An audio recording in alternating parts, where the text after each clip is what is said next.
Prince Lindworm. Once upon a time, there was a fine young king who was married to the loveliest of queens. They were exceedingly happy, all but for one thing. They had no children. And this often made them both sad, because the queen wanted a dear little child to play with, and the king wanted an heir to the kingdom. One day the queen went out for a walk by herself, and she met an ugly old woman. The old woman was just like a witch, but she was a nice kind of witch, not the cantankerous sort. She said, "Why do you look so doleful, pretty lady?" "It's no use my telling you," answered the queen. "Nobody in the world can help me." "Oh, you never know," said the old woman. "Just you let me hear what your trouble is, and maybe I can put things right." "My dear woman, how can you?" said the queen. And she told her, "The king and I have no children. That is why I'm so distressed." "Well, you needn't be," said the old witch. "I can set that right in a twinkling, if only you will do exactly as I tell you. Listen, tonight at sunset, take a little drinking cup with two handles and put it bottom upwards on the ground in the northwest corner of your garden. Then go and lift it up tomorrow morning at sunrise, and you will find two roses underneath it, one red and one white. If you eat the red rose, a little boy will be born to you. If you eat the white rose, a little girl will be sent. But whatever you do, you mustn't eat both the roses, or you'll be sorry. That I warn you. Only one. Remember that." "Thank you 1,000 times," said the queen. "This is good news indeed." And she wanted to give the old woman her gold ring, but the old woman wouldn't take it. So the queen went home and did as she had been told, and next morning at sunrise, she stole out into the garden and lifted up the little drinking cup.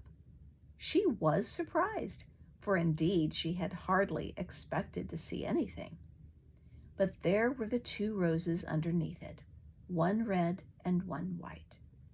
And now she was dreadfully puzzled, for she did not know which to choose. "If I choose the red one," she thought, "and I have a little boy, he may grow up and go to the wars and get killed. But if I choose the white one and have a little girl, she will stay at home a while with us, but later on she will get married and go away and leave us. So whichever it is, we may be left with no child at all." However, at last she decided on the white rose, and she ate it. And it tasted so sweet that she took and ate the red one too, without ever remembering the old woman's solemn warning. Some time after this, the king went away to the wars, and while he was still away, the queen became the mother of twins.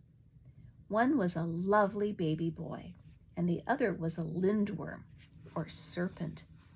She was terribly frightened when she saw the lindworm, but he wriggled away out of the room, and nobody seemed to have seen him but herself, so she thought it must have been a dream.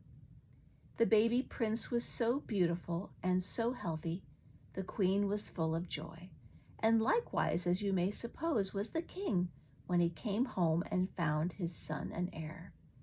Not a word was said by anyone about the lindworm. Only the queen thought about it now and then. Many days and years passed by, and the baby grew up into a handsome young prince, and it was time that he got married. The king sent him off to visit foreign kingdoms in the royal coach with 6 white horses to look for a princess grand enough to be his wife. But at the very first crossroads, the way was stopped by an enormous lindworm, enough to frighten the bravest. He lay in the middle of the road with great wide open mouth and cried, "A bride for me before a bride for you." Then the prince made the coach turn around and try another road, but it was all no use, For as at the first crossways, there lay the Lindworm again, crying out, "A bride for me before a bride for you." So the prince had to turn back home to the castle and give up his visits to the foreign kingdoms. And his mother, the queen, had to confess that what the Lindworm said was true, for he was really the eldest of her twins, and so he ought to have a wedding first. There seemed nothing for it but to find a bride for the Lindworm, if his younger brother, the prince, were to be married at all. So the king wrote to a distant country and asked for a princess to marry his son, but of course he didn't say which son, and presently a princess arrived. But she wasn't allowed to see her bridegroom until he stood by her side in the great hall and was married to her. And then, of course, it was too late for her to say she wouldn't have him. But next morning the princess had disappeared. The Lindworm lay sleeping all alone, and it was quite plain that he had eaten her. A little while after, the prince decided he might now go journeying again in search of a princess. And off he drove in the royal chariot with the 6 white horses. But at the first crossways there lay the Lindworm, crying with his great wide open mouth, "A bride for me before a bride for you." So the carriage tried another road, and the same thing happened, and they had to turn back again this time, just as formerly. And the king wrote to several foreign countries to know if anyone would marry his son. At last another princess arrived, this time from a very far distant land. And of course she was not allowed to see her future husband before the wedding took place, and then, lo and behold, it was the Lindworm who stood at her side. And next morning the princess had disappeared, and the Lindworm lay sleeping all alone, and it was quite clear that he had eaten her.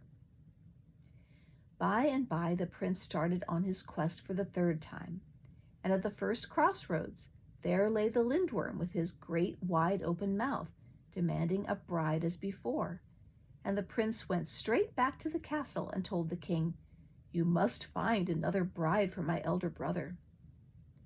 "I don't know where to find her," said the king. "I have already made enemies of 2 great kings who sent their daughters here as brides, and I have no notion how I can obtain a 3rd lady.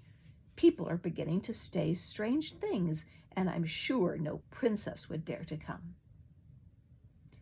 Now down in a little cottage near a wood, there lived the king's shepherd, an old man with his only daughter. And the king came one day and said to him, "Will you give me your daughter to marry my son the Lindworm, and I will make you rich for the rest of your life?" "No, sire," said the shepherd, "that I cannot do. She is my only child, and I want her to take care of me when I am old. Besides, if the Lindworm would not spare 2 beautiful princesses, he won't spare her either. He will just gobble her up, and she is much too good for such a fate."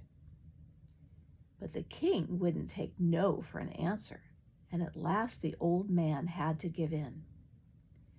Well, when the old shepherd told his daughter that she was to be Prince Lindworm's bride, she was utterly in despair.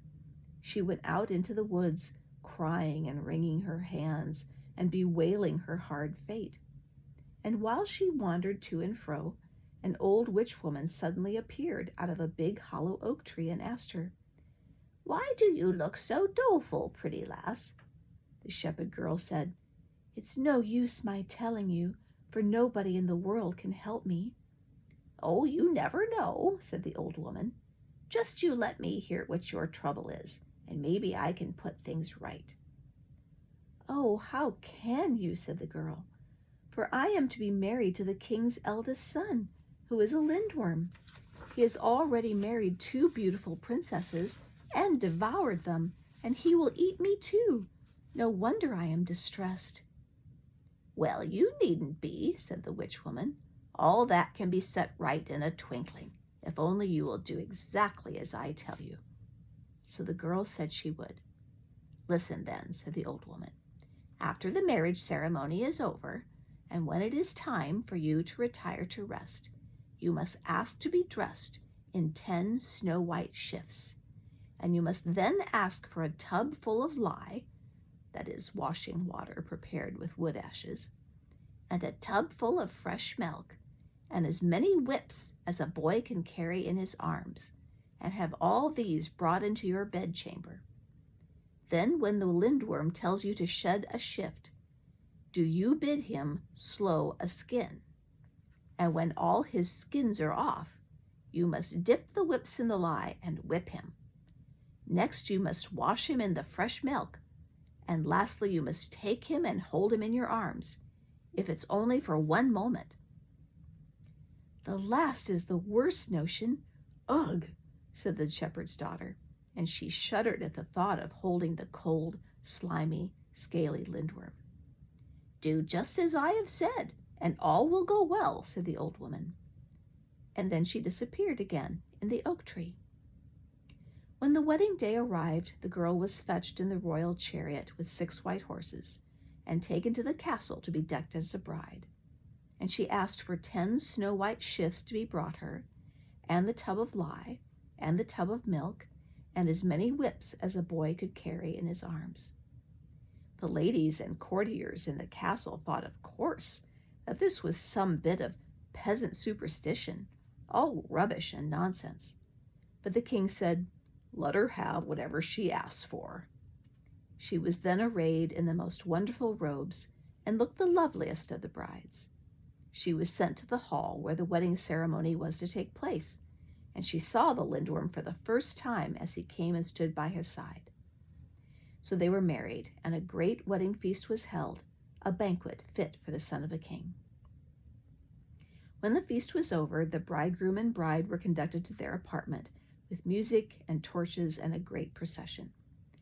As soon as the door was shut, the Lindworm turned to her and said, Fair maiden, shed a shift. The shepherd's daughter answered him, Prince Lindworm, slow a skin. No one has ever dared to tell me to do that before, said he. But I command you to do it now, said she. Then he began to moan and wriggle, and in a few minutes a long snakeskin lay upon the floor beside him. The girl threw off her first shift and spread it on top of the skin. The Lindworm said again to her, Fair maiden, shed a shift. The shepherd's daughter answered him, Prince Lindworm, slow a skin. No one has ever dared to tell me to do that before, said he. But I command you to do it now, said she. Then with groans and moans he cast off the second skin, and she covered it with her second shift. The Lindworm said for the third time, Fair maiden, shed a shift. The shepherd's daughter answered him again, Prince Lindworm, slow a skin. No one has ever dared tell me to do that before, said he, and his little eyes rolled furiously. But the girl was not afraid, and once more she commanded him to do as she bade. And this went on until 9 Lindworm skins were lying on the floor, each of them covered with a snow-white shift. And there was nothing left of the Lindworm but a huge, thick mass, most horrible to see. Then the girl seized the whips, dipped them in the lye, and whipped him as hard as ever she could. Next she bathed him all over in the fresh milk. Lastly she dragged him to the bed and put her arms around him, and she fell fast asleep that very moment. Next morning, very early, the king and the courtiers came and peeped in through the keyhole. They wanted to know what had become of the girl, but none of them dared enter the room. However, in the end, growing bolder, they opened the door a tiny bit. And there they saw the girl, all fresh and rosy, and beside her lay no Lindworm, but the handsomest prince that anyone could wish to see. The king ran out and fetched the queen, and after that there were such rejoicings in the castle as never were known before or since. The wedding took place all over again, much finer than the first, with festivals and banquets and merrymakings for days and weeks. No bride was ever so beloved by a king and queen as this peasant maid from the shepherd's cottage. There was no end to their love and their kindness toward her, because by her sense and calmness and courage she had saved their son Prince Lindworm.